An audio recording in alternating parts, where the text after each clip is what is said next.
Nice to see you again.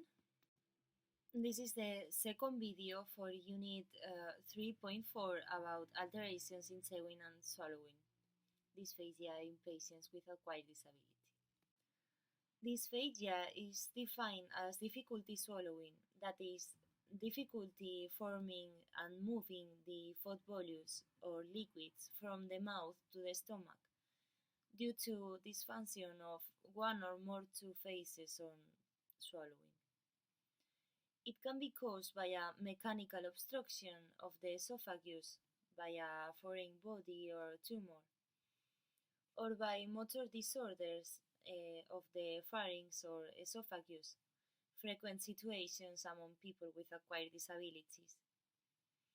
Based on where the difficulty is located, we can classify dysphagia into oropharyngeal and esophageal. A large number of muscles and nerves work in coordination to receive food in the mouth, prepare the food bolus, and propel it into the esophagus. The first two phases of swallowing are voluntary, while the last two are involuntary. After an acquired brain injury, swallowing disorders may appear, with more than 50% of patients suffering from them after the lesion. The consequence is the increase in the risk of bronchoaspiration. The most important point is that dysphagia is a condition that affects the safety and the effectiveness of food, so it can lead to nutritional complications like dehydration and respiratory conditions, in addition to a noticeable drop in quality of life. Dysphagia can be classified based on where the complication occurs. We have oropharyngeal dysphagia, with the difficulty initiating swallowing, nasal regurgitation, and tracheal aspiration followed by coughing. This affects patients with neurological and skeletal muscle disorders. Then we have esophageal dysphagia, with the disorder of motility or a mechanical obstruction. And then we have chewing problems. In addition to the deterioration or loss of teeth, the effectiveness of chewing is reduced, so there is a fatigue because more food is chewed inefficiently. Then we have another type of dysphagia, that is sarcopenic dysphagia. May occur due to a loss of strength and muscle mass of the muscles involved in swallowing.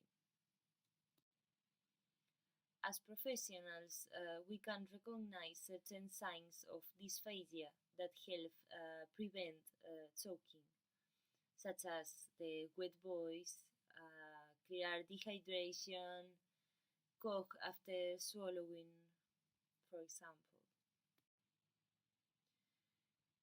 Here are more examples of possible symptoms. It is interesting to know them. Before the appearance of any of these symptoms or signs, we must go to the doctor or a speech therapist to establish the diagnosis and start treatment. Chewing is the mechanical process by which the size of the food is reduced, mixed with saliva, and the food bolus is formed.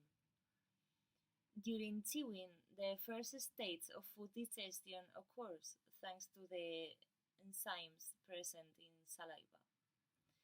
It's a complex process that requires the coordination of the organism and that facilitates swallowing. As you can see, there are a lot of structures involved in chewing. The alterations of this functioning of any of these structures can harm the process of formation of the food bolus and therefore swallowing. These alterations can be caused by a neurological malfunction. The consequences on nutritional status if the texture is not adapted to the patient's needs are really serious. If there is no choking and dysphagia is maintained over time, the patients stop eating and drinking all those foods that he does not assimilate. Keep in mind that the patient probably has increased nutritional requirements due to the disability.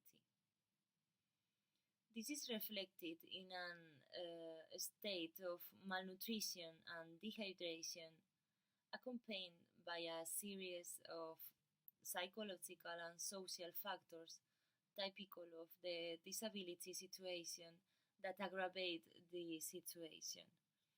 It's necessary to adapt the diet and avoid reaching that point. Entering a state of malnutrition will make the patient more likely to suffer from an infection, creating a closed cycle as we see in the image of the right. On the left, you have a series of questions that can help you suspect dysphagia and communicate it to the speech therapist or doctor as soon as possible. Thank you for all.